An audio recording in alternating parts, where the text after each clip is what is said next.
Hello there, welcome to AM Prime on WESN Content Capital.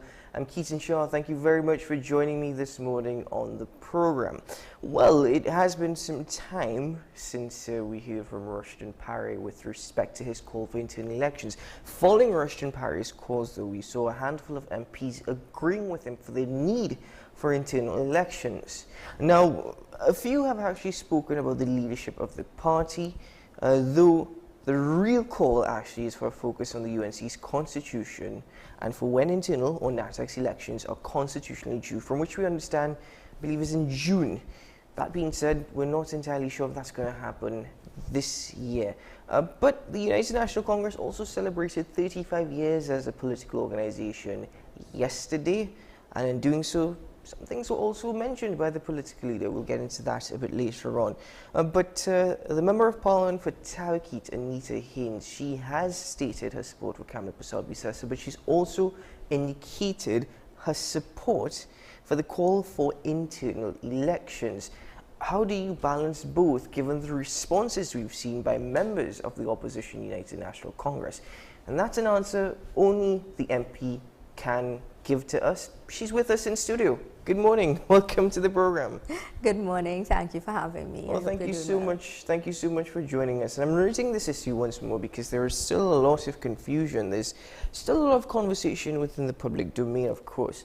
Now, you actually indicated that you support Kamala Persad-Bissessar as political leader of the United National Congress, but you've also indicated that supporting the call for internal elections is not necessarily the same as supporting Rushton Parry or going against the political leader. Could you explain a bit more to us about your position? Exactly how do you go about finding a balance between either? Absolutely. So I'll tell you where the confusion is arising.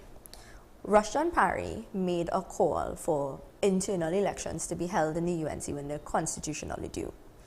After that call was made, several members of parliament introduced into the conversation their support for Mrs. Persad-Bissessar as leader. I looked at Mr. Parry's press conference. At no point in time did he question the validity of Mrs. Persad-Bissessar's leadership. In June of 2022, Mrs. Persad-Bissessar became the duly elected political leader for another term in the United National Congress. Until an internal election is called, she is in fact the duly elected political leader of the United National Congress and therefore has the support of the membership of which I'm a part. I am also a member of the UNC. But as a member of the UNC, I can call for internal elections to be held. And so the confusion came really from the colleagues who introduced into the question whether or not a call for internal elections is a move against Mrs. Persad-Bissessar. If you are saying that internal elections or wanting internal elections means that you're challenging the political leader, that means that you are suggesting that if you support the political leader, you ought not to have any elections. You understand? And if that is your consideration, then where do you stand on the democratic ideals of the party? Now, once an election is called, then you get to support whoever you desire to be the political leader of the United National Congress. If you decide to support Mrs. Persad-Bissessar, then that's fine. If you decide to support somebody else, that's fine.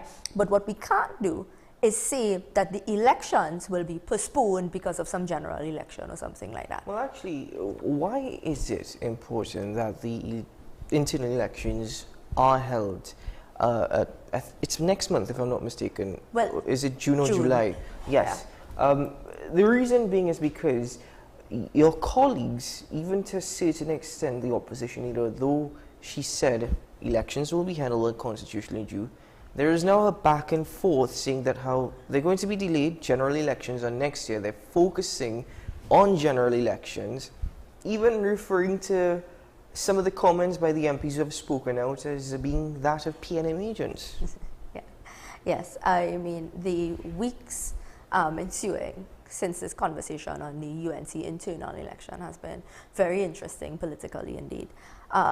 In the first instance, this question of why is it important to have internal elections? In any democratic institution, you as the leadership, anybody who's holding the leadership, ought to take the opportunity at the earliest stage before a general election to ensure that you have the mandate of the membership. It should be easy. It should be easy for you to go to the membership and say, this is what I intend to do differently in order to win the 2025 general elections. To me, to suggest that we ignore our party mechanisms, our internal structures in pursuit of an external election, when the very internal structures are what will help you win the general election, that it is nonsensical to me. And so the call for an internal election is a responsible call. It is a call for a party that, as you noted, celebrates its 35 years as a political institution, that you show maturity, that you show you are able to ventilate amongst yourself what is the best path forward. Because I personally believe that once we have a stronger United National Congress, we will get a stronger Trinidad and Tobago, because we're one of our two-party political system. I mean, if you are not strengthening the vehicle that you're in, if you're not looking to improve the political party that you're in, then what are you fighting for? What are you advocating for the status quo? Because as it stands, the UNC is in opposition. I'll get back to your point about a strong United National Congress in a bit, but in getting back to what the responses have been like on the part of some of your colleagues. Now, it's more or less been around the same idea that it's dissent. One MP even said that you being the handful of MPs and MPs Haynes, Parry, Radcliffe, Charles, engaged in a deceitful charade. Those were the exact words from the press release. It's a challenger to destabilize the party and attack Kamala Persad-Bissessar. How do you respond to this? For most of my colleagues, in their exuberance to defend Mrs. Persad-Bissessar, who I maintain face no attack, they miss the substance. They miss what you're meant to be here to protect. Our job is to protect the brand United National Congress. Part of being a strong brand is to show that you can go through your political mechanisms, internal elections being a critical part of it, that you can go through those respectfully and then come out stronger at the end. This question of destabilization, I mean, they've offered all of these statements without at any point in time providing any evidence. And if you are suggesting, if you are a member of the United National Congress and suggesting that a call for internal elections will destabilize the party, what are you saying about our political institution? What are you suggesting about a party that is unable to conduct its internal affairs in a responsible manner and then show a stronger united front before the general election? I mean, I find it insulting to the organization. Usually, as a member of parliament, oftentimes you would have to, you find yourself in the firing line of that of the party whom you oppose, whether you be in government or in opposition, and even its supporters. It seems to be quite the opposite now, where internally there is a great conflict amongst the MPs. At least that is what we're seeing publicly.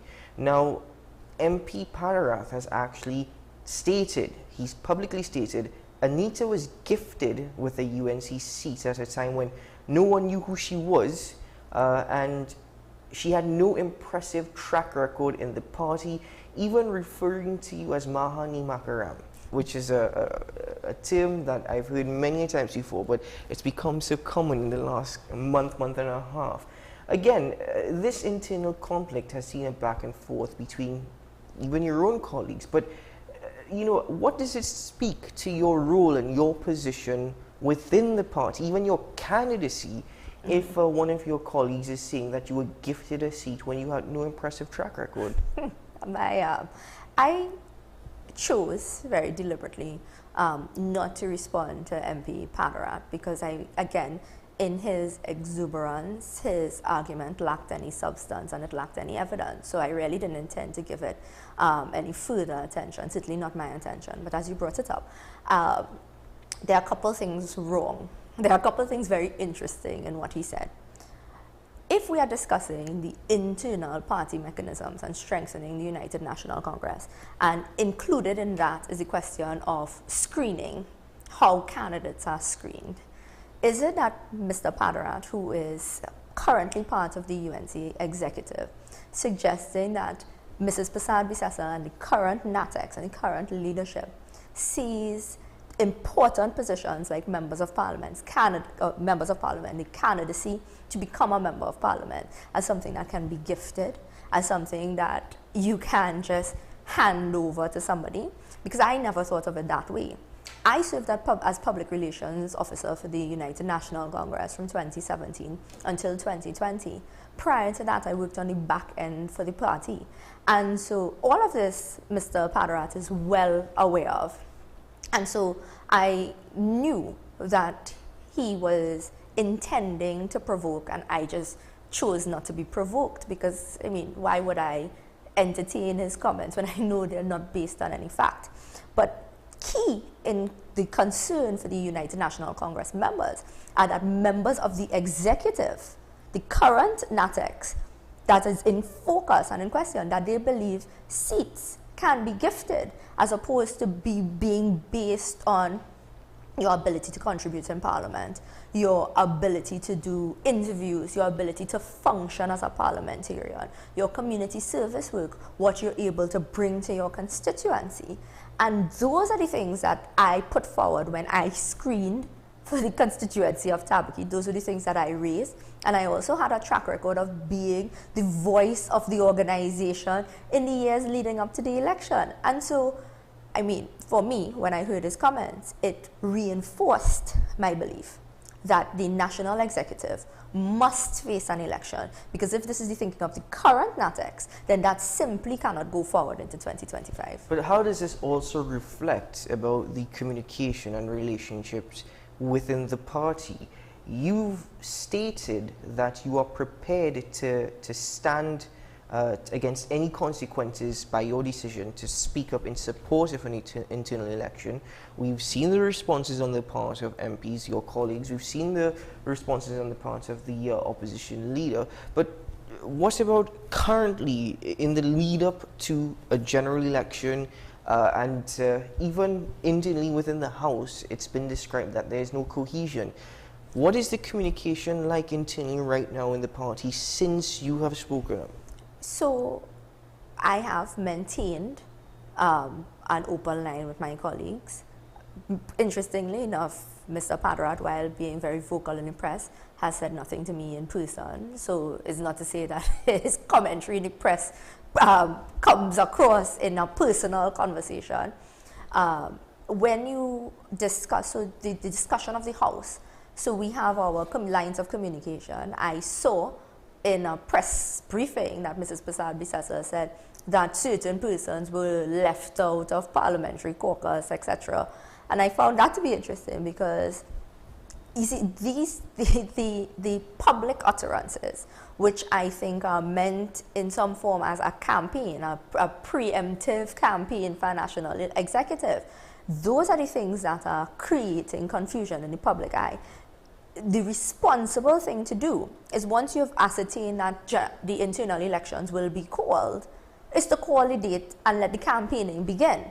Or, if you're not going to call the date, go about the business of the opposition until the date is called. But what you have going on now is the current executive engaged in what is just blatant campaigning to hold on to their own positions, rather than calling the election date and letting those who wish to come forward to serve do that, because you can't do that before there's an election.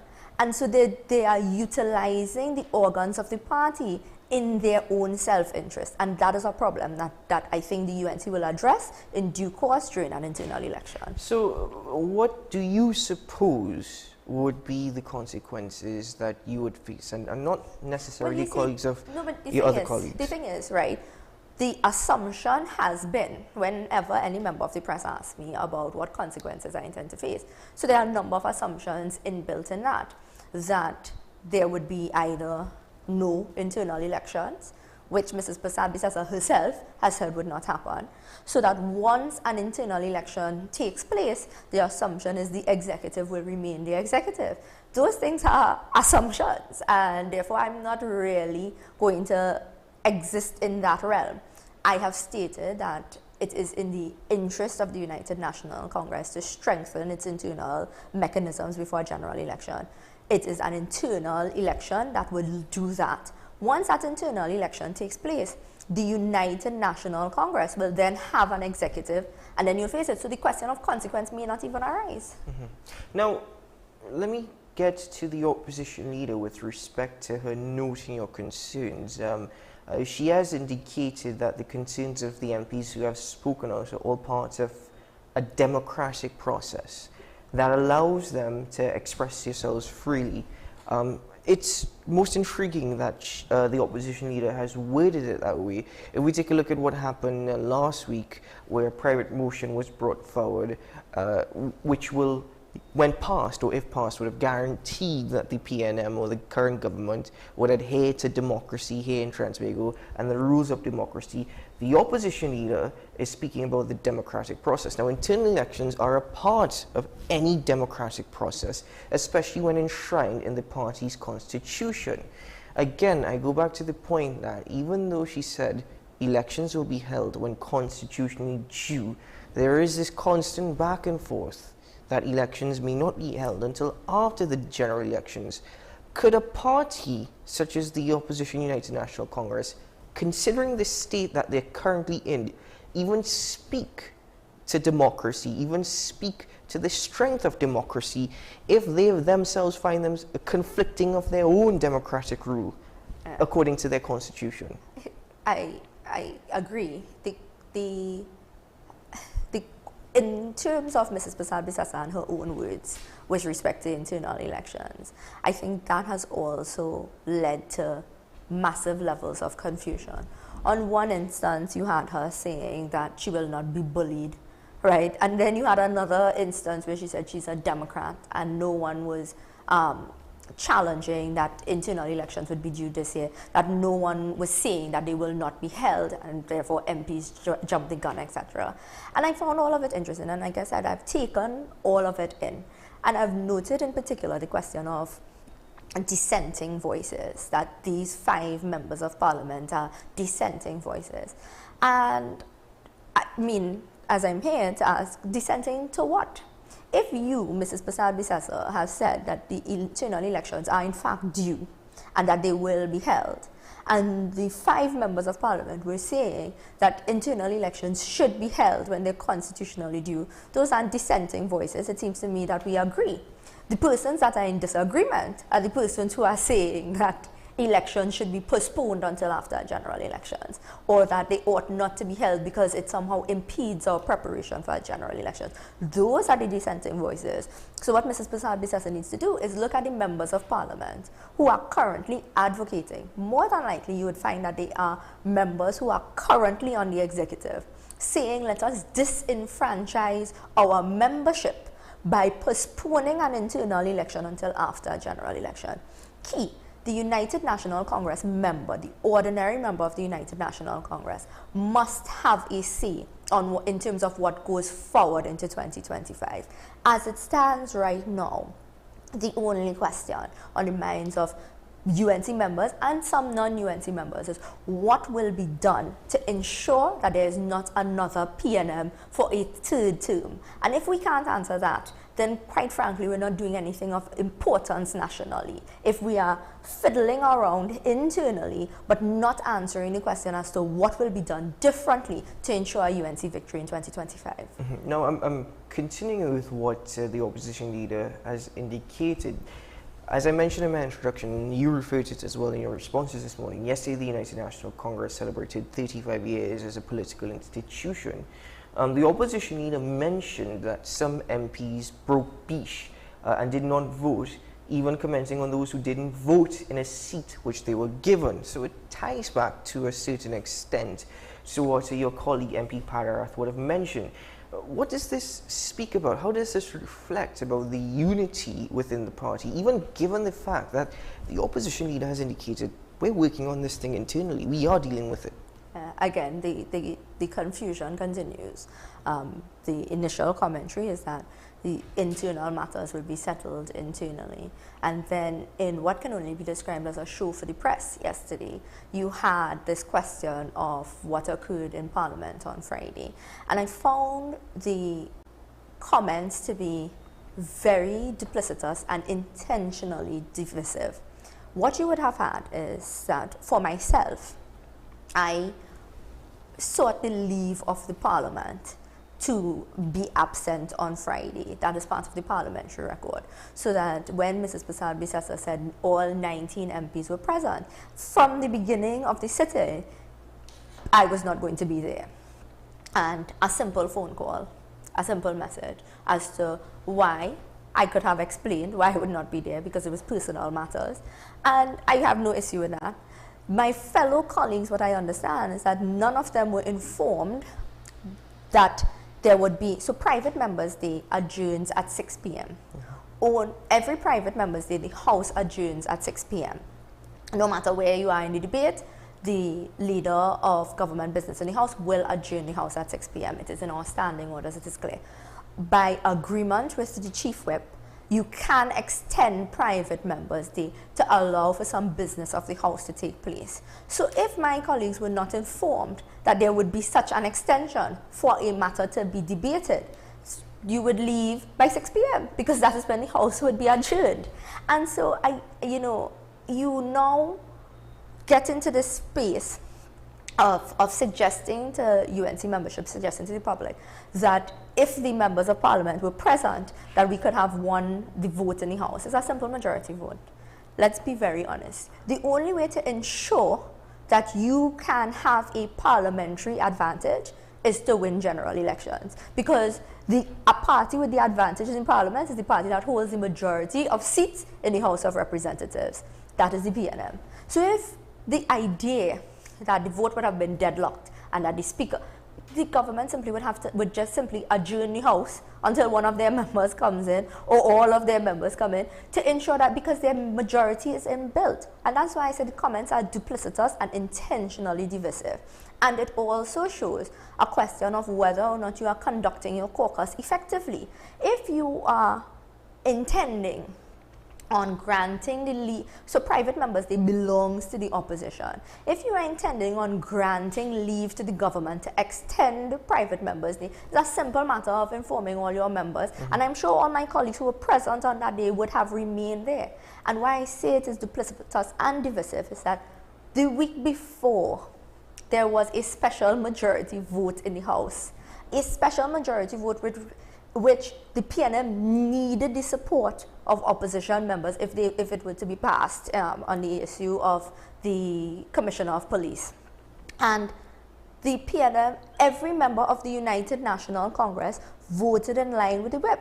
And so if you had that the week before, the suggestion now that the week after on a simple majority bill, that the presence would have been either it is an unawareness of the parliamentary process, which I find difficult to believe given the extent of time that Mrs. Prasad-Bissessar has been in Parliament, or it is intentionally divisive and it is just plain propaganda. And what the United National Congress needs now is the assurance that we can conduct ourselves with dignity and decency during our internal processes, that we are understanding that the option we have now is to build our party, is to strengthen our institutions, and stop taking every single call as a direct attack.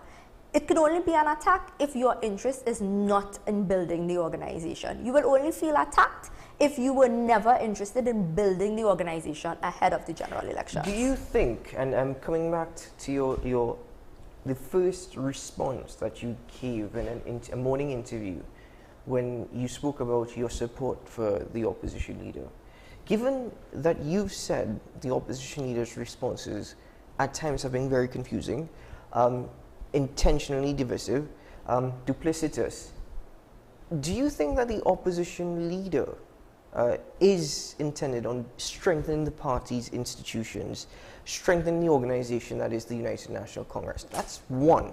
The second part of that is, could you still support Mrs. Kamala Prasad-Bissessar if she is being intentionally divisive? Well, that's the thing, right? As it stood, my calls have been for the internal elections to take place when they're constitutionally due. I reserve my right not to participate in electioneering before the elections have been called.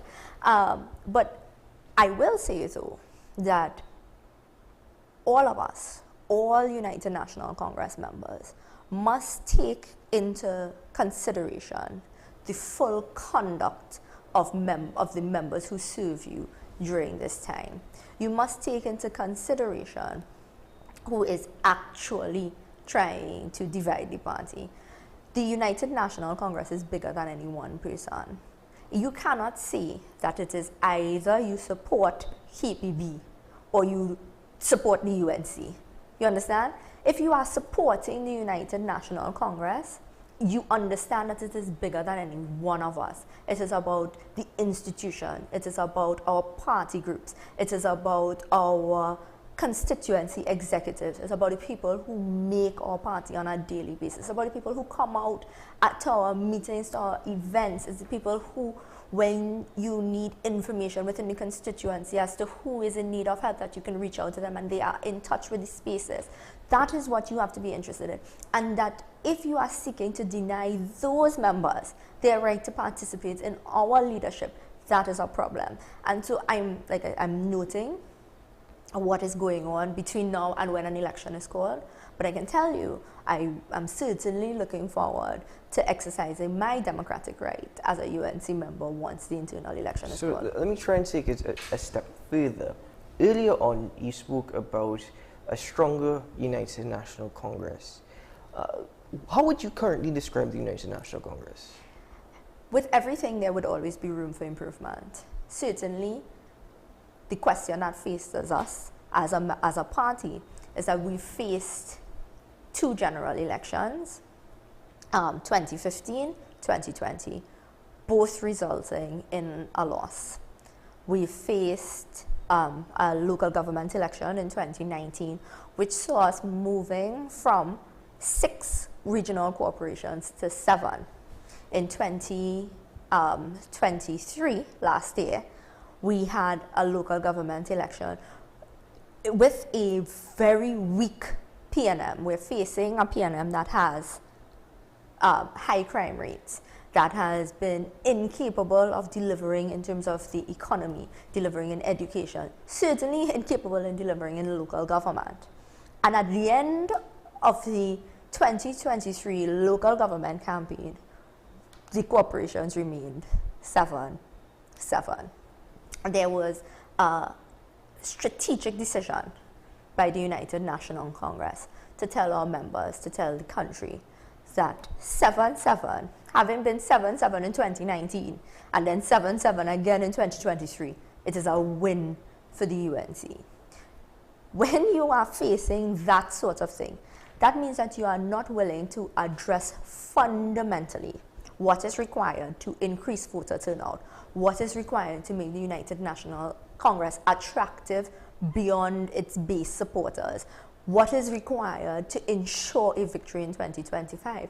To me, that is an organization that is in limbo. That is an organization that is unwilling to have the difficult discussions to ensure for our members and for the country that we are positioned in a way to win in 2025. Mm-hmm. And so, to me, right now, the United National Congress is in need of serious introspection and deliberate improvement ahead of the 2025 general elections. Okay. And this is where your comment earlier on, where you mentioned that the United National Congress needs to be seen as a viable party, needs to be seen as a party for government. Given, again, what you would have just mentioned, using elections, previous elections as an example, do you think, in your opinion, that the opposition leader is the best individual, though in her position she is democratically elected? Do you think that Kamala Prasad-Bissessar is the best individual to lead the party in a next election and also lead the party for greater introspection and even viable change? So, we've had, up until now, the conversation on the national executive election, which is what is constitutionally due. I have chosen to withhold my commentary on the political leader herself because her election is not due at this time. But I will answer your question by saying that given what has happened since the call for the national executive election, I think it would be in the best interest of Mrs. Bissassa to include herself on the ballot and let members adjudicate, because as it stands, I am one member, and I will certainly, during an election, make my position extremely clear. But I will suggest that she puts her name on the ballot ahead of the general elections. In the internal elections for the UNC, that Mrs. Bissassa includes herself on the ballot and seek the mandate of the United National Congress ahead of the 2025 general elections. Finally, and I thank you very much for your time. We've had quite an extensive interview this morning. You've also indicated that the party should be focusing on ensuring that the People's National Movement do not win a third successive term in office in 2025. Currently speaking, we've seen where members of the government have even, banged their hands on the desks within Parliament in support of MP So it seems as though this could work in favour of the People's National Movement, and they will utilise all that is happening internally in the United National Congress in their favour. Do you think that the opposition is giving itself every chance necessary in the general elections in 2025? They've said that their focus is on the election in 2025, but internally, this is quite beneficial to the People's National Movement. The longer it takes to call the internal elections, the more advantage the PNM has. The persons who can call an internal election are the current national executive. And so it is in the hands of the current national executive to do the responsible thing and call the internal elections with sufficient enough time for us to go through the campaign, which can be done in a respectful and responsible manner if all parties involved desire to do so. That you can say to the United National Congress population in the first-hand membership what you will do differently to win an election in 2025. And then if that is done quickly, we will move on. But this constant confusion, it arises from the fact that while there's an acknowledgement that an election is due, while persons have agreed that the elections will be called, no date has been given. And so, to me, the national executive right now is being extremely irresponsible in doing this type of campaigning without giving the date for the national executive elections. And so the only thing to do to ensure that the PNM does not have an advantage in 2025 is to let us dispense with the business internally quickly, and then we can unite and fight the PNM in 2025. Well, Ms. Anita Haynes, I thank you very much for joining me this morning on the program. I thank you very much for your commentary and for the extensive interview. We spent quite a bit of time, so I appreciate your time and effort. Thank you for having me, and I wish all of your viewers a very good day. Thank you. Same to you. Thank you. Ladies and gentlemen, we take a break here on AM Prime. We will return shortly with some more to share with you. We'll be right back.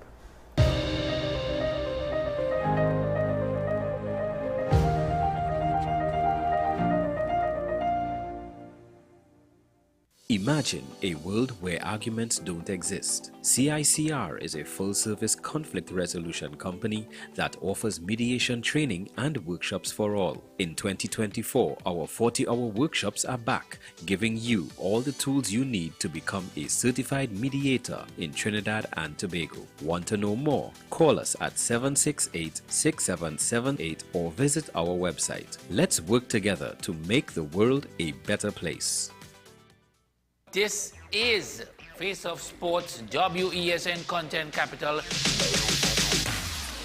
How you felt about the kiss on the lip? That's the business. I'm nothing to do with that. I find that was distasteful. The national senior team, whether you like it or not, that is the model for all other teams to follow. I'm assuming that the regional requirement may be a much stricter requirement. This is not about Pro League and Super League. This is a league run by the Normalization Committee that I'm responsible for. Nobody expected FIFA to fund this arrangement. If we don't get a professional attitude towards this, we are doomed for failure. You break the balance, trip the leg, control the body. They ain't gonna stand put forever. Why you want the Chiefs to lose so? Why you want the Chiefs to lose so? They already have two. Lamar don't Why? have. You're jealous because you know the Chiefs getting closer to the Patriots. Let's go to the last part. No, of the game. no. Let's go to the last part.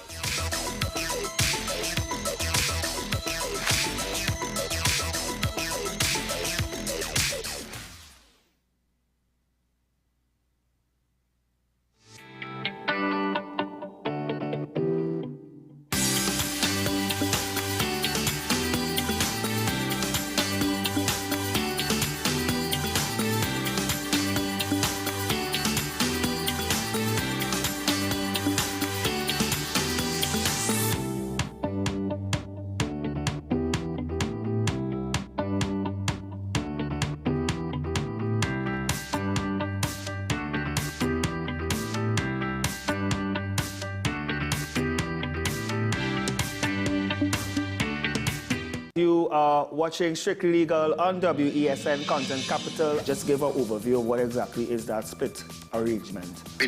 Nah, you don't need to register nothing. We can do that another time.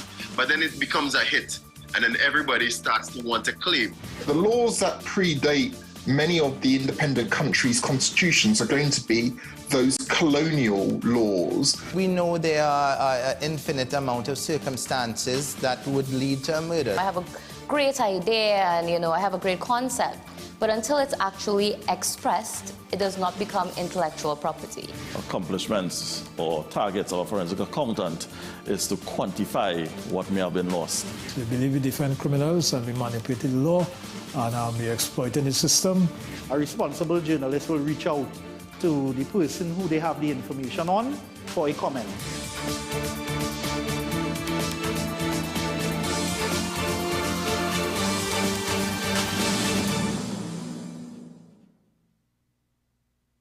This is 10 Questions. I'm Andy Johnson. The distance from where we should be in the world in going forward on our commitments with climate change.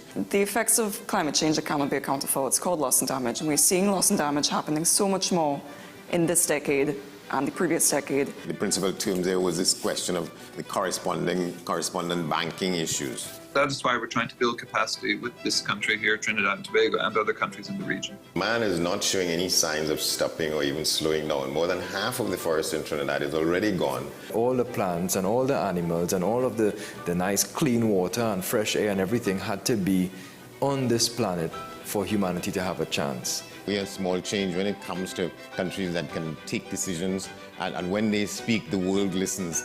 The General Assembly is a very democratic forum. And Trinidad and Tobago has the same vote as Canada, in spite of the obvious difference in size.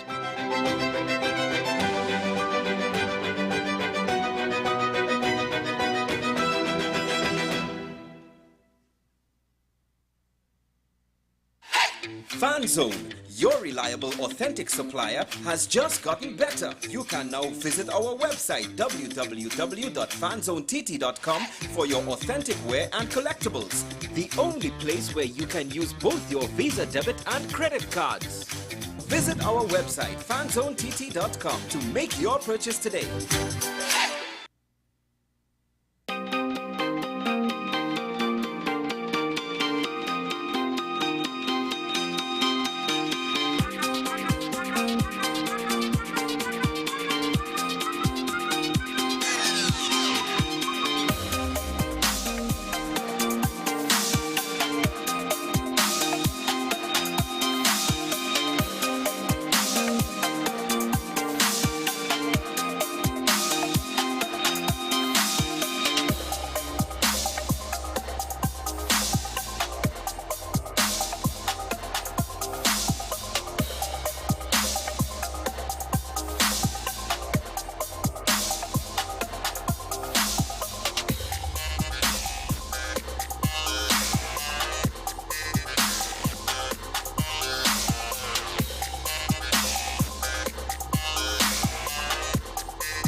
Every day, we communicate through stories. Stories of ourselves, our challenges, our goals, our experiences, and our aspirations.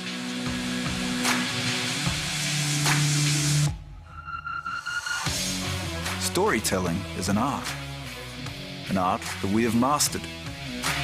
WESN Film Studios comprises a collaborative team of experts with extensive industry experience locally, regionally, and internationally.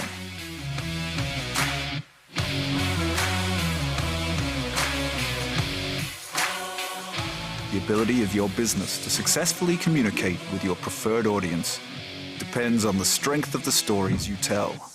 Your vision should be communicated in a high-quality, professional, and creative way.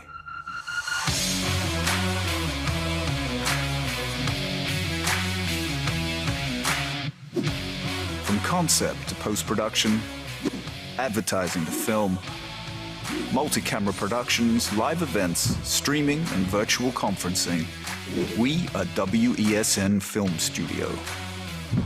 Let your own unique voice be heard and your vision realized. Call us today at 628-5835 for your next production.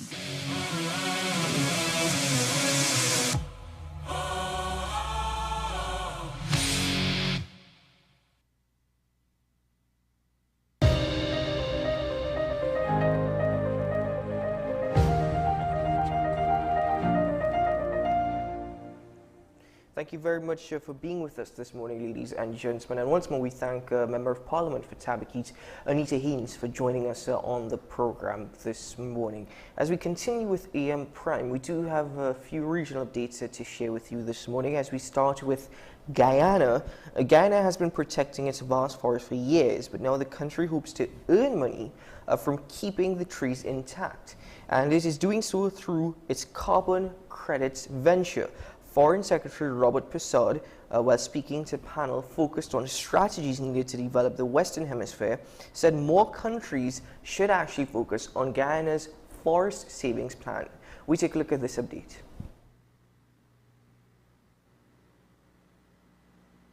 As with food, as I pointed out to, take for instance, we have determined that Guyana can be a model within our low carbon development strategy, whereby given our vast arable land, fresh water, we can become a solution in dealing with the food insecurity of the region, and we've started that program already. On energy, not only in the area of our great potential in hydrocarbons, oil and gas, we can also become a solution to the regions and the hemisphere energy insecurity, but also in renewables. In terms of dealing with the climate crisis too, we have our rainforests, which is intact, the size of England and Scotland combined. And what we have been, our contribution in terms of mitigation globally, and what we are doing as part of the Amazonia project, as well as part of the rainforest in terms of the Tri-Basin Initiative that we've embarked upon, because we know that greenhouse gas emission, 1/5 of it comes from deforestation and land degradation. And therein we've seen ourselves as presenting a solution, and we've sought to develop a collaborative approach within the hemisphere, within the region. Guyana, we're strategically placed because we're also part of mainland continent, South America, but we're also part of the Caribbean community, consisting mainly of islands within the Caribbean Sea, and which was formerly the West Indies as such. And with our strategic position, we can offer that type of collaboration and that type of networking.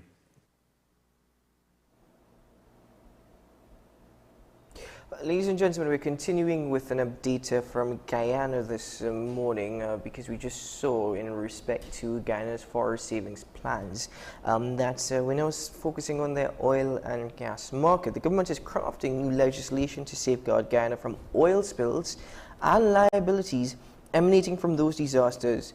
And Vice President Dr. Barrett Jagdeo said the new law could be in place by mid-year. The Vice President indicated that new legislation will fortify the provisions for those liabilities in the existing oil agreements and environmental permits. This update from Guyana.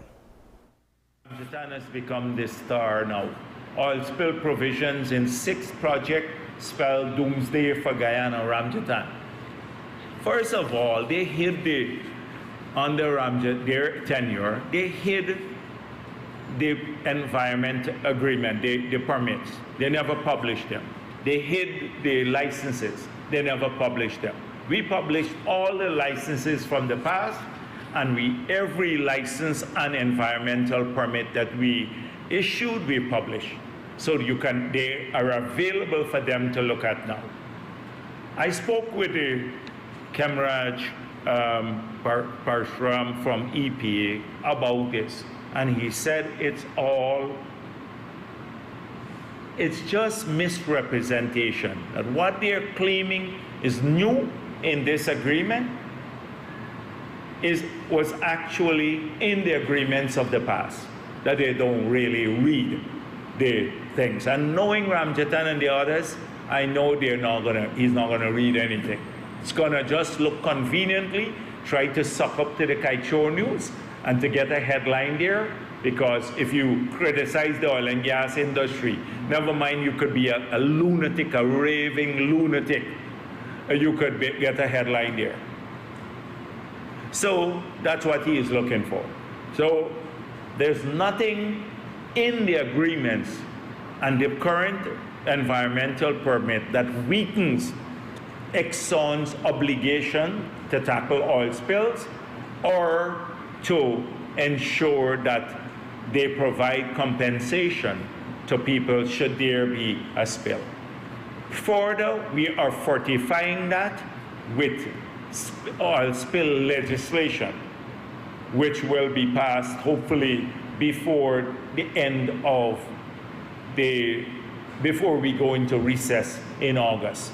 That will further strengthen the government and the regulatory authorities' tools to be able not just to manage a spill, but to enforce liabilities on offending parties, including parties that transport fuel.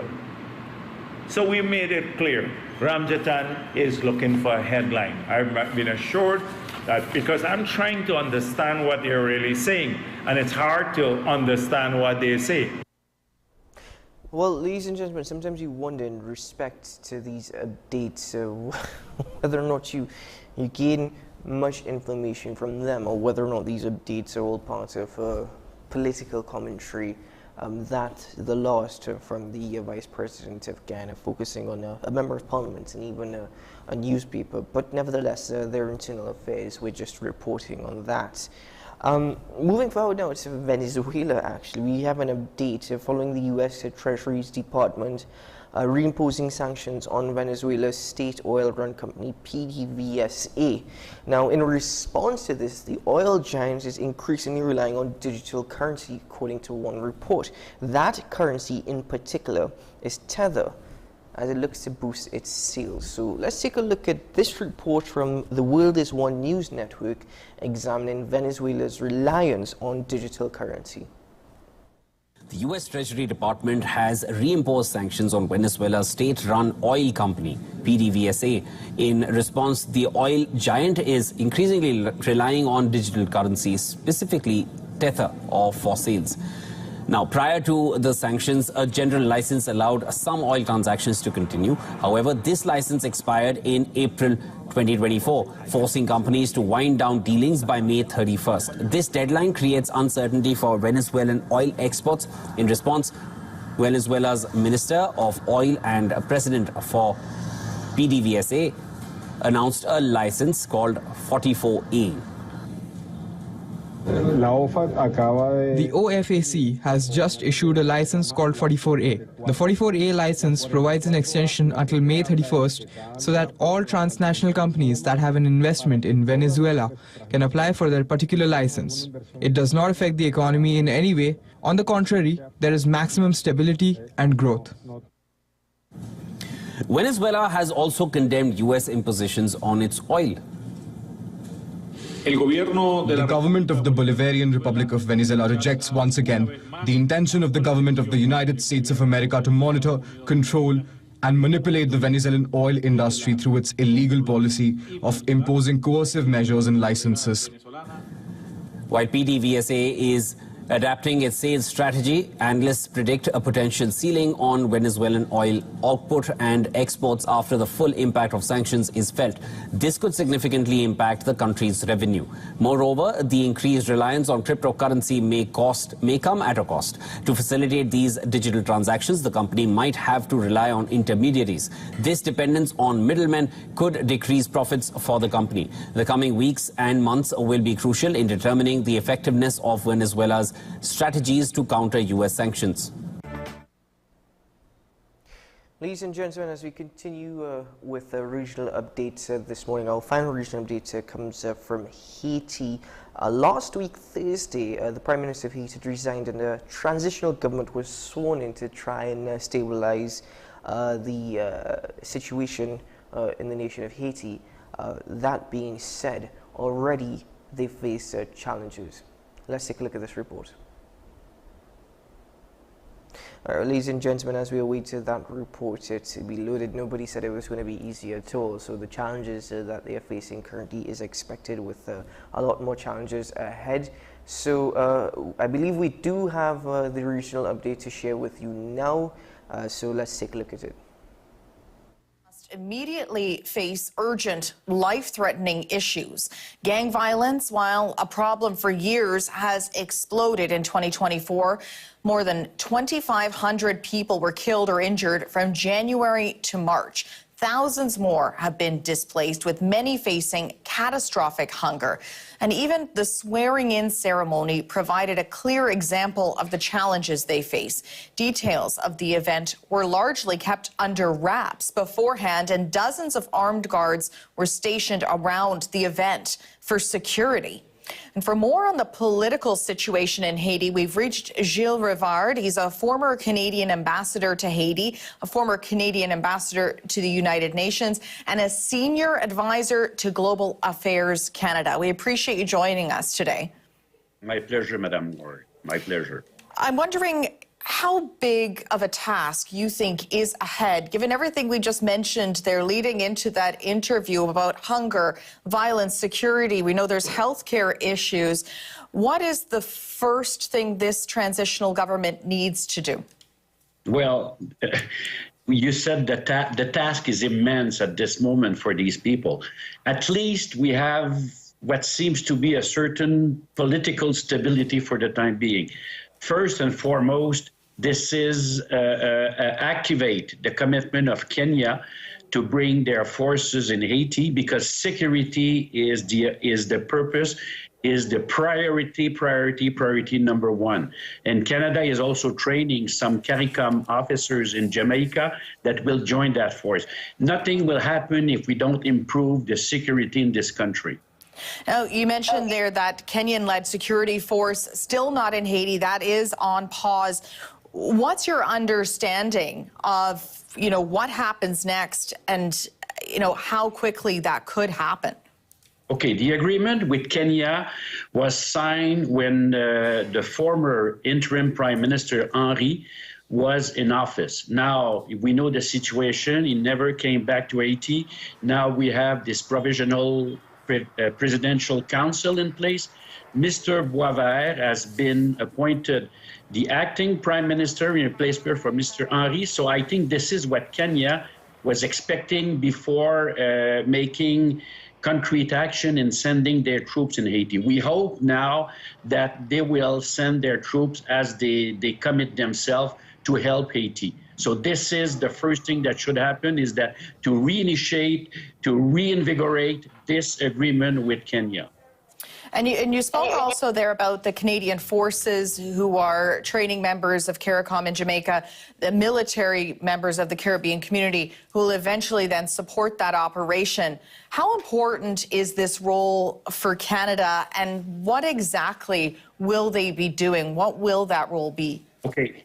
For Canada, that's part of our commitment for a long time. We didn't want to send boots on the ground, but we want to help countries part of the Caribbean communities. Haiti is part of this Caribbean communities, and some countries committed troops. Now, they needed some training, and Canada sent some of our armed officers to train these people so that they can join this Kenya force that will definitely be the lead, considering they're supposed to send, we will see if it happens, about 1,000 armed forces and police officers. So that's the question of coordination, and I think it's important for CARICOM to show some solidarity with Haiti, because the security of the region depends also on the stability in this country, which is very much in jeopardy at this moment. Now, Canada's also pledged some money, about $59 million, to the security mission. And we're learning from the United Nations yesterday only that $8.7 million has been deposited into a dedicated fund right now for that security mission. What's your understanding of the status of the other 50+ million, and how quickly that will be given? Well, it depends on how the strategy to improve the security will unfold. The question is that Canada has committed that money to arm police forces, to send some vehicle to help, to control, to improve the security. Probably there are going to be some money put aside to support the Kenyan force.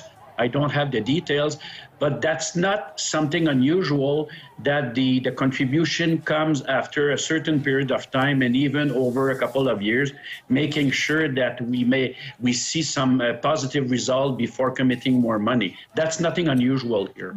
You know, and we started this interview talking about the urgency of this situation. How important is it that all of this move really quickly now that this transitional council is in place?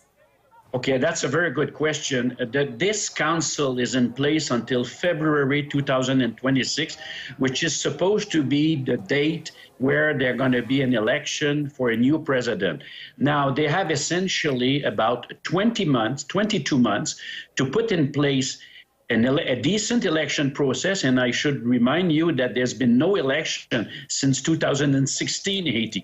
They need to elect a president, they need to appoint a prime minister, they need to elect deputies, senators.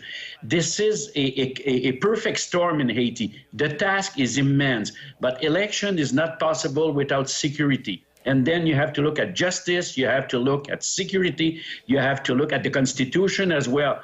The task for this group is immense, and I hope they will be able to work together. It's the first time that we have a group of parties that work together, and I can tell you, based on what we've seen in the past, it's going to need a lot of leadership, but also Haitian has to realize that they have to work together for the future of their country. It is this is what they wanted to have, that council. They have it, now they have to deliver. Well, there'll certainly be a lot of hope placed on. Ladies and gentlemen, thank you very much for being with us for regional updates this morning. We take a break here on the program. We will return shortly with some more conversations. We'll be right back.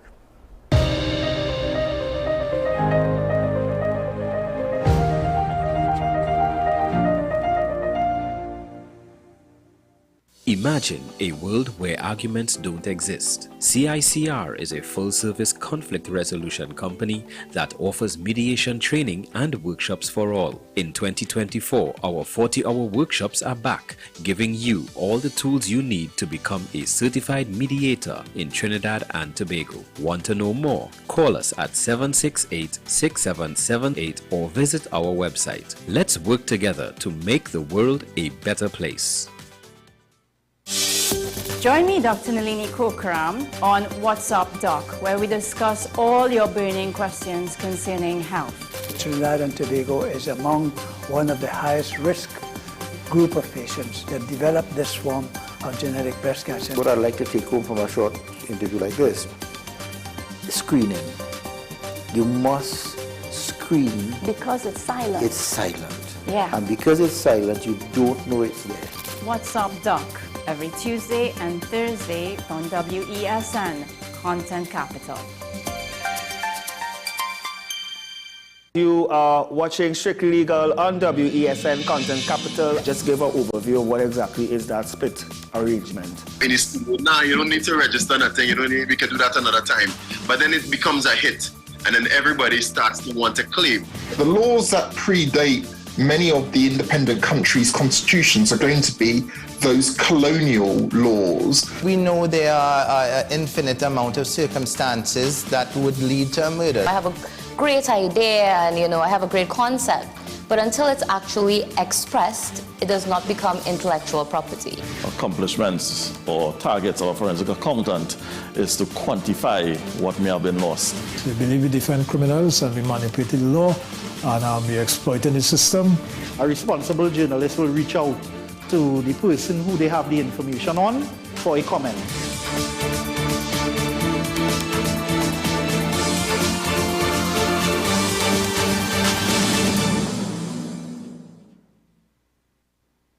We are tackling the hard-hitting topics, some controversial topics, some topics we sweep under the rug. You don't always have to forgive in a relationship for it to move forward. If it is you are in a situation where you forgive the person, but to the detriment of yourself, what are you really doing? It is very uncommon for somebody in the younger age group to have dementia. Atheists don't not believe. Is that I can't disprove God, but you also can't prove God, so we kind of have to stalemate. You'll focus on the woman who's being the victim, right, or the man who's being the victim. We exclude the children. Folks are trying to study the underlying brain mechanism to figure out how does this particular disorder happen in the brain? How is the brain processing this? Don't worry about AI, worry about humans working with AI. Are you willing to learn new skills to stay relevant for the future job market? That's the challenge that people are going to struggle with.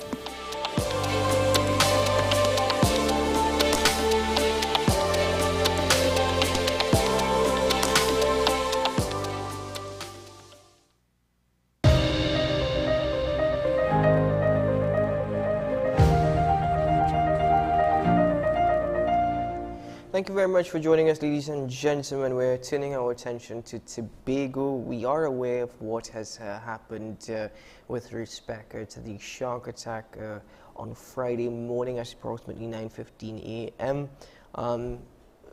Good news is the gentleman, the British national Mr. Smith, fortunately, he is recuperating in hospital following emergency surgery. His family is speaking, in constant communication with hospital officials to see what is the best way to proceed, what are the next steps as he recovers from that attack. With respect to whether or not he has any injuries that will threaten the life of his limbs, the good news is that at this point in time, it seems as though he will have use of all of his limbs. But as I said, the family is communicating with him as he continues to rest at the ICU in a stable condition at Scarborough Hospital. He is sedated, though, of course, in the circumstances, but we will continue to bring you updates as they come in here on AM Prime. We're turning our attention to another matter, another issue in Tobago, and that is with respect to questions over the Tobago House of Assembly's expenses for travels. It's an issue that was raised by the THA's minority leader, Kelvin Morris, even suggesting that as much as $20 million has been spent over the last 3 years. I'm joined this morning by Mr. Kelvin Morris. Good morning, sir, and welcome to AM Prime. Welcome back to AM Prime.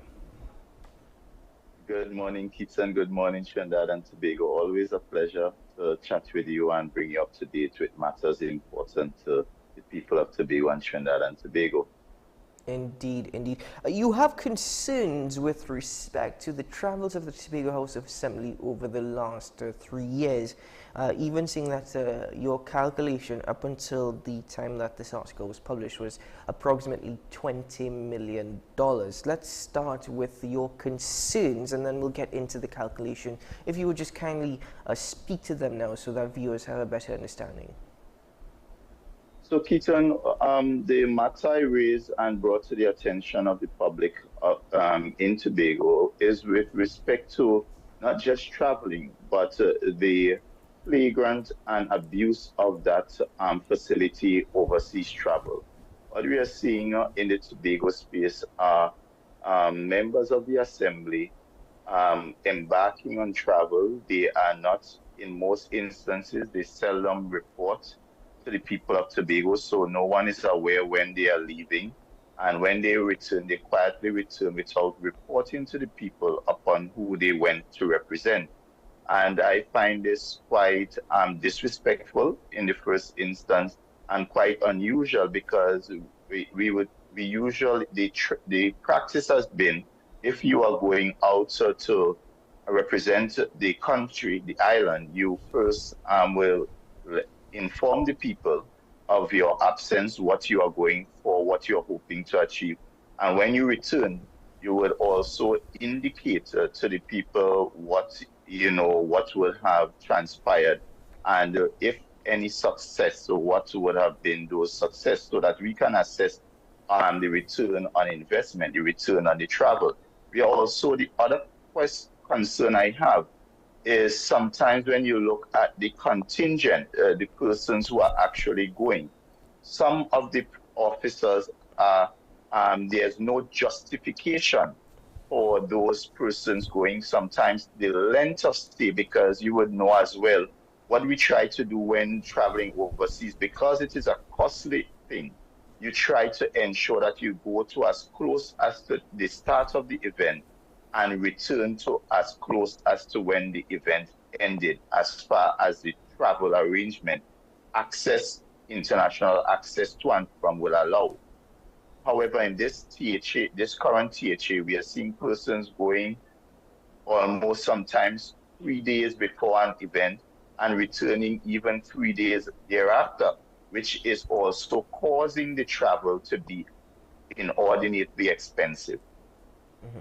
Now, are there any trips in particular that you would have flagged or pointed out as rather concerning? I know the last trip I'm aware of on the part of the THA was to Jamaica for the signing of a memorandum of understanding from the University of Technology in Jamaica. But in particular, are there any trips that you are flagging as being very much concerning? Certainly, and you just touched on one. That one, I think, is the best example of the joyriding of this current administration, because this trip to Jamaica, we were told, was a trip to sign an MOU with the University of Technology of Jamaica, UTech.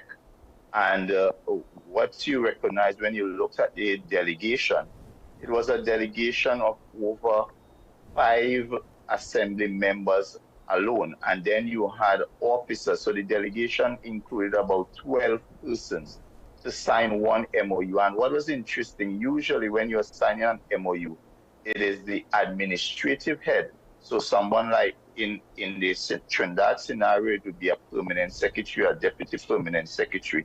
In the Tobago scenario, it would be the line administrator or the chief administrator, depending on the nature of the MOU. But none of those officers were present. However, you had persons like personal assistants on the trip.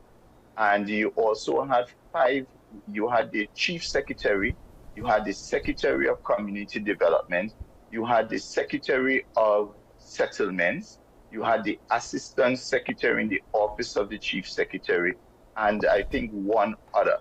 And they spent over 12 days in Jamaica to sign one MOU, only to find out up to this point, we are yet to see the contents of this MOU. They have not presented the MOU to the Tobago House of Assembly and to the people of Tobago and Trinidad and Tobago, and therefore this trip is one that can be classified as a perfect example of wastage and unnecessary in terms of the unnecessary amount of persons.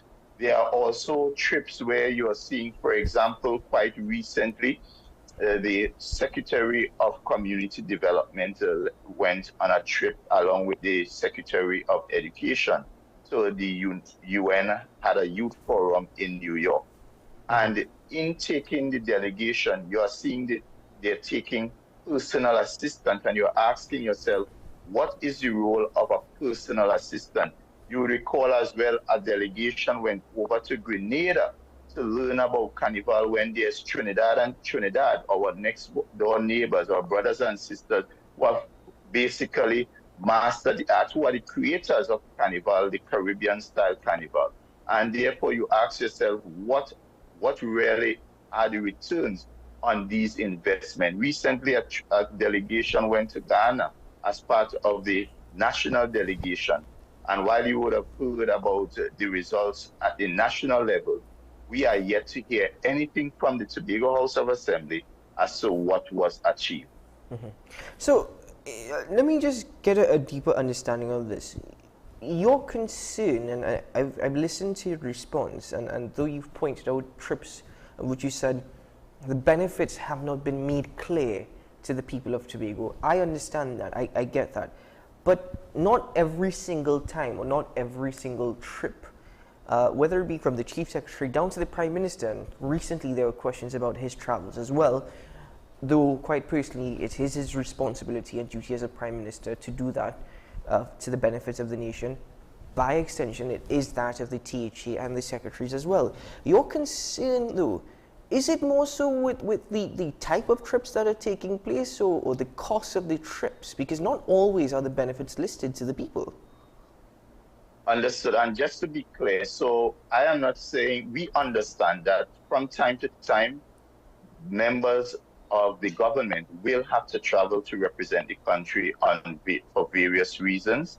But my concern is with respect to the prudent manner in which this is undertaken, because you would understand as well, in the Tobago scenario, we are being told by the Tobago House of Assembly that they do not have the financial resources to do basic things. Persons cannot get social support, persons are being paid late, they are unable to create meaningful, sustainable jobs, etc.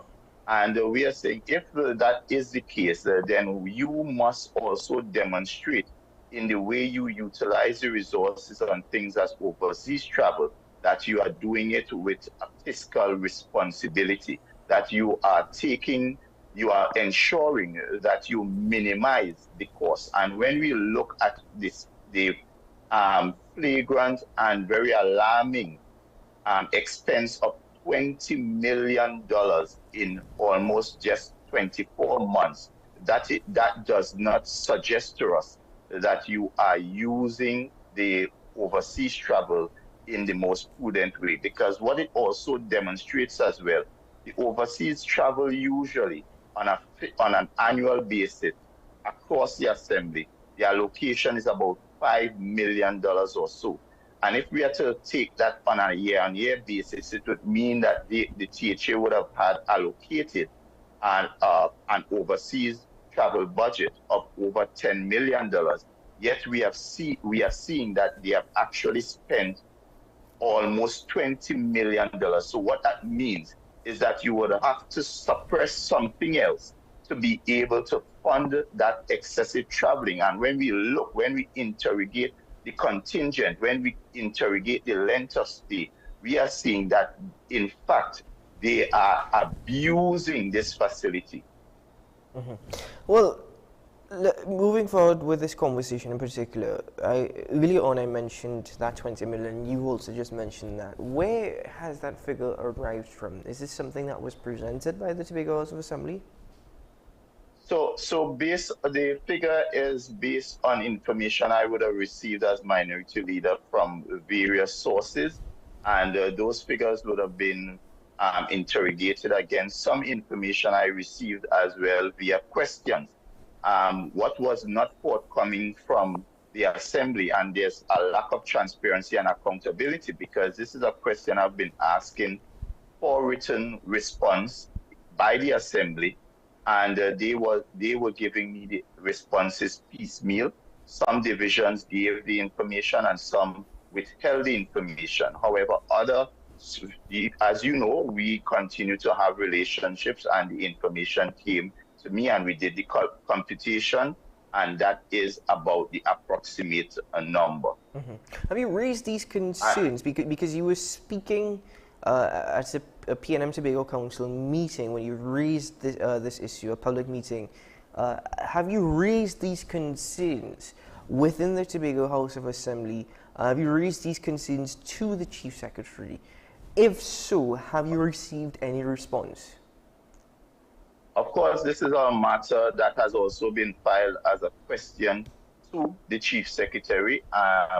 He at this point has not responded, but this is a matter has been ventilated by the minority over and over. We have raised our concerns as to how we treat with this issue of overseas travel, because at the end of the day, we are saying, yes, while we understand persons must go out from time to time, we believe that if it is utilized in a prudent and responsible manner, then there are in fact other important there are more important things that can be treated with to the benefit of the people of Tobago. And therefore we continue to have the discussions, and it is because we are concerned why I decided to expose the matter. And up to this day, you have seen the THA has not refuted the numbers that I would have indicated. Therefore, that suggests to me that they are quite accurate. Let me ask you your opinion on the issue raised by Arbuch East MP Dr. Rudal Monilal. Similar lines, he's raised concern over 10.6 million on 19 international trips over 3 years. He's raised that concern. The Prime Minister said that TNT in return has received approximately $18 billion. Again, I'm not disputing the fact that a Prime Minister has to do this as part of their duties and responsibilities. But in your opinion, we don't know exactly where or how we've benefited from $18 billion. We've just been given a figure. Do you think that, given the circumstances, it's okay to just accept this when there's no information as to the true benefit TNT has received?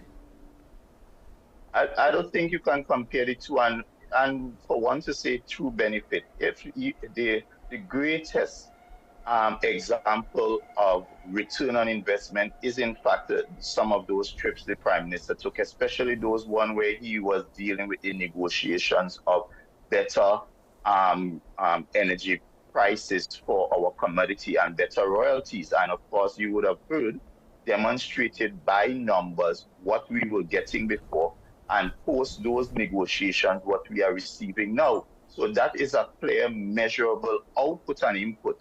We inputted over $10 million in the travels, perhaps not all directly to those discussions, but out of it we received an additional $10 to $18 billion. And that is what we are saying. You can in fact assess and see that there is value for money there. And this is what we hope to achieve in Tobago, where our officers who are representing us can in fact demonstrate by way of tangible benefits how we would have benefited from their travels. And even to go further, the Prime Minister has always been transparent with us. When we all know when he's leaving, we know the reason why he's leaving, and when he returns, he reports to the people of Trinidad and Tobago, and he reports to you, the people in the media, because he opens up himself, subjects himself for questions, and he responds accordingly. So in terms of Mr. Monilal's point, yes, the Prime Minister is not without scrutiny, and therefore the opposition would do their jobs. But I think at the end of the day, there are demonstrated tangible benefits that can justify those travels. Indeed. Though it is not necessarily the same, Prime Minister leading TNT, the Chief Secretary leading the THA, we would hope that always every single trip that they take, in the interest go ahead. Just to make the point, Keaton. So I observed the Prime Minister indicated that he is in fact the chief salesman for Trinidad and Tobago, and the Chief Secretary has adopted the same. And what we are seeing in Tobago is that the Chief Secretary on 2 occasions went to an international travel market in England, which is called the World Travel Market, one of the largest tourism-based expo.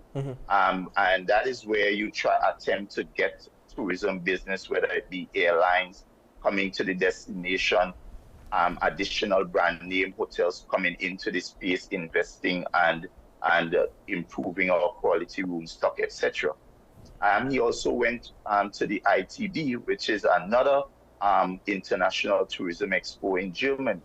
And out of those travels, we have not seen any tangible benefits. So is it that the Chief Secretary is saying to Tobagonian that perhaps he does not have the skill set to be able to attract and woo people to the island, because we have not seen out of those trips the Tobago House of Assembly being able to add any new flights. We are not seeing out of those trips the Tobago House of Assembly being able to add any new rooms to our room stock demands. And therefore, this is what the people of Tobago are quite concerned, that they are not seeing tangible benefits from these trips, while the trips by their own nature are very costly. I hope that as Minority Leader, the questions that you have posed in the Tobago House of Assembly and by extension to the Chief Secretary will be answered. It is only fair if a question is asked by a member within the Tobago House of Assembly or Parliament, whether it be the opposition or the government, that they do receive a response. But if your calculation of $20 million over 3 years is accurate, certainly I would agree that is very much concerning. With the time that we have left, though, because I'm going to pause on that particular topic until more information comes down, if the Chief Secretary does respond, I would like to get into the Tobago Council internal elections that were held over the course of Saturday and Sunday. There was a meeting that was held last night. It was live streamed on the PNM Tobago Council's Facebook page. That being said, though, the results that were announced last night, could you please share that with our viewers this morning in respect to the Tobago Council? Of course, Keaton. In true PNM style, we would have held our internal elections for the positions that were 2 years. And, I just want to congratulate each and everyone who offered themselves for service to our great party and, in extension, to the people of Tobago and Trinidad and Tobago as executive officers of the council.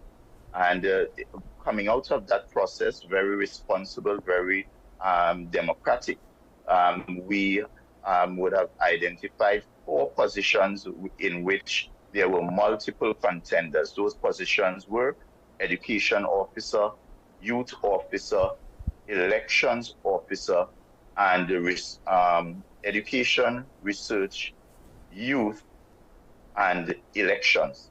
So the successful candidate for elections officer was Mr. Kurt Wilson, education officer Shamika Toppin, youth officer Mr. Quincy Trim, and I don't know why the 4th officer is missing. I would have to get that one to you, Keaton, but I'm not recalling the 4th officer. So it was youth, youth, elections, education, and that 3rd officer has missed me. So my apologies. No, that's absolutely fine, because I know that's the that it was held yesterday. The report that is to the public, but up until press time, it has not been published. Yes. That being said, though, the elections for the Tobago House of Assembly are due next year. In respect to the PNM Tobago Council, we haven't really heard much about the rebuilding efforts. We assume that it is happening internally. The Prime Minister has hinted at saying that when the PNM comes back, they come back stronger. But we've heard mostly from yourself and from Mr. Ansel Dennis. What's really taking place internally? Ethan, I would have loved you to see the turnout at yesterday's special convention. It was a beautiful evening with a really rich mix of youth and experience, a wide cross-section of Tobago, people from the east, people from the west. And if you really are to come into the Tobago space at this time, you would recognize that the People's National Movement is alive and well. What we also did yesterday was move a resolution for the acceptance of what we call the Tobago PNM's party platform. And that platform is a wide, comprehensive document that speaks to the pillars upon which this Tobago PNM will be building out our development strategy for the people of Tobago. And it speaks to things from development of our tourism sector, agricultural sector, people development, island development. We talk about the health sector, agriculture. It is really an exciting and innovative document that really provides a pathway to Tobago's development in a true and meaningful way. And this has come from extensive research, extensive consultation with the people of Tobago, far and wide, some even from the diaspora. And of course, it was also part of using the Tobago's COVID recovery plan as the foundation that drove those discussions and now this Tobago platform. Well, so the PNM is alive and well. I welcome you to AM Prime in the not-too-distant future to expand a bit more on that document and the PNM's plans for Tobago leading up to the election and post-election, of course, indeed. Thank you very much, Mr. Morris, for your time this morning. Thank you so very much. Thank you so much. Always a pleasure, Keaton. Thank you for having me. All the best. Take care. Mr. Clelvon Morris, Minority Leader of the Tobago House of Assembly, joining us on AM Prime this morning, raising concerns over the Tobago House of Assembly's expenses of her trips over the last 3 years. It's being calculated at approximately $20 million. Those are not official figures, though. That is based actually on information that Mr. Morris has received. Now, I will agree that $20 million over 3 years, if that figure is accurate, is very much concerning. However, my position is that Chief Secretary, in the instance of Tobago, nationally, the Prime Minister, have a duty and responsibility to obviously stimulate the economy, and if that means traveling, by all means, I support it. Though I recognize the point that has been made by Mr. Morris in the sense that it is prudent that we know that it is reported to us, the citizens, upon departure and upon return, what took place over that trip and what are the benefits we expect or we hope to see. I'd like to see it from the Prime Minister more often, but in all fairness to him, he does many a times hold press conferences upon his return or even speak to it in Parliament, and indeed we hope that the Tobago House of Assembly will do it more often, though they have reported on the trips. In terms of the benefits, it's always hard to calculate in the instance of the trip to Germany and the United Kingdom in reflection of tourism. Well, those are just examples, but we do hope that tourism numbers increase, not decline. So we'll see what's going on there, ladies and gentlemen, but that's it for that particular conversation. I want to thank my first guest once more, Ms. Anita Haynes, Member of Parliament for Tabaquite, joining me on the program this morning, and of course Mr. Clelvon Morris for his time sharing with us his concerns. Ladies and gentlemen, that is it for AM Prime. Thank you so very much for joining me this morning. Wishing you a good day ahead, a productive one. May it be a safe one. Thank you very much to the crew, as I like to refer to them, who always make AM Prime possible through their hard work and dedication early here in the morning to ensure that we go live. I'm Keaton Shaw, and I'll see you again very soon. Bye-bye.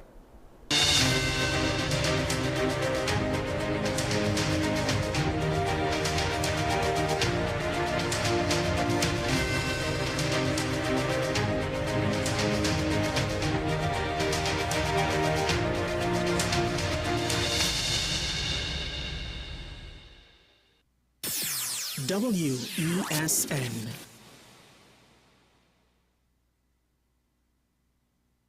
The home of Caribbean content is growing, and we welcome you to be a part of the #1 platform for young personalities who are driven to make a positive impact in society.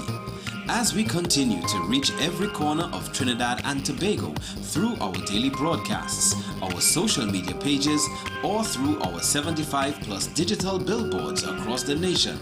Contact us to learn about our competitive rates via marketing at wesncc.com or call us at 628-5835. WESN Content Capital, television with a difference.